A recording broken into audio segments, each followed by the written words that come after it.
তিনটি জিনিস এমন রয়েছে যাদের দিকে তাকাইলেই আল্লাহ পাক সওয়াবের ঘোষণা দিয়েছেন। আপনার আমল করার দরকার নাই, শুধু সুনজরে তাদের দিকে তাকাবেন। সুনজরে তাদের দিকে তাকাইলেই আপনার আমল নামায় অগণিত সওয়াব আল্লাহ পাক লিখে দিবেন। তার মধ্যে প্রথম নম্বর হলো পবিত্র কোরআন। কোরআনের দিকে আপনি তাকাবেন, পড়ার দরকার নাই, না পড়েই আপনি প্রথমে যে ফার্স্ট লুকটা দিয়েছেন, যে তাকিয়েছেন, এই তাকানোর কারণেই আল্লাহ পাক আপনার উপরে রহমতের বারিধারা বর্ষণ করে দিয়েছে। আল্লাহ পাক আপনাকে অগণিত সওয়াবের হকদার বানিয়ে দিয়েছে। এটা যখন পড়া শুরু করবেন তখন নতুন করে আরো বেশি সওয়াব আপনার আমল নামে যোগ হয়ে যাবে।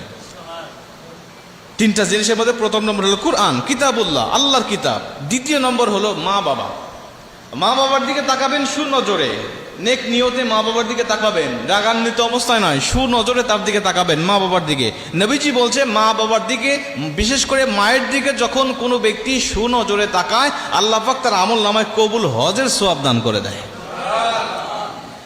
এত বড় অফার অন্য কোনো মানুষের শানে দেওয়া হয় নাই, শুধুমাত্র কেবলমাত্র মায়ের শানে আল্লাহ রাসূল এমন হাদিস বর্ণনা করেছেন।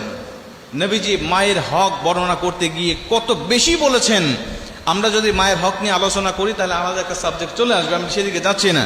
তাহলে তিনটা জিনিসের দিকে তাকালে সওয়াব হয়। তার মধ্যে প্রথম নম্বর হলো কিতাবুল্লাহ, আল্লাহর কিতাব। দুই নম্বর হলো মা বাবার দিকে তাকাইলে সওয়াব হয়। তিন নম্বরে নবীজি বলছেন খানায় কাবার দিকে, আল্লাহর ঘরের দিকে যখন কোনো মানুষ নেক নিয়তে তাকায়, আল্লাহ পাক সঙ্গে সঙ্গে তার উপরে কমপক্ষে 20টা রহমত তার উপরে নাজিল করে দেয়।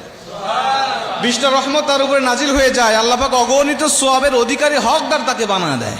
ওই চোখ কত ধন্য যেই চোখ সরাসরি খানায় কাবা দেখেছে।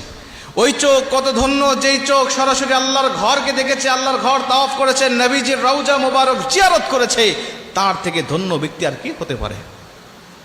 খানায় কাবার দিকে তাকাইলে এত সওয়াব কেন? খানায় কাবাকে আল্লাহ পাক এত মর্যাদাপূর্ণ কেন করলেন? কারণ এটা আল্লাহর ঘর। নবীজি বলছেন যখন কোনো ব্যক্তিকে কবরে রাখা হয়, কবরে রাখার পরে ওর নজরটা যদি থাকে খানায় কাবার দিকে, অর্থাৎ কেবলা দিকে, আল্লাহ পাক তার কবরের আযাবও মাফ করে দেয়।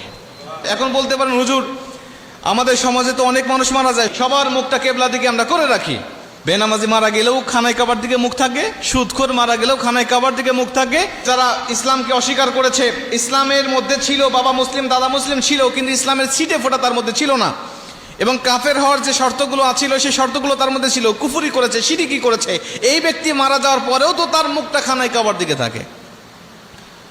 নবীজি বলছেন সবার মুখ যদিও খানায় কাবার দিকে থাকে, কিন্তু কবরে যাওয়ার পরে ফেরেশতারা তাদের মুখটা খানায় কাবার দিকে রাখে না। যারা খানায় কাবার সাথে, আল্লাহর সাথে, ইসলামের সাথে যাদের ছিটি ফোঁটা কোনো সম্পর্ক ছিল না, তাদের মুখটাকে আল্লাহর ফেরেশতারা খানায় কাবার মুখ দিক থেকে ঘুরিয়ে তাদেরকে অন্যদিকে করিয়ে দেওয়া হয়।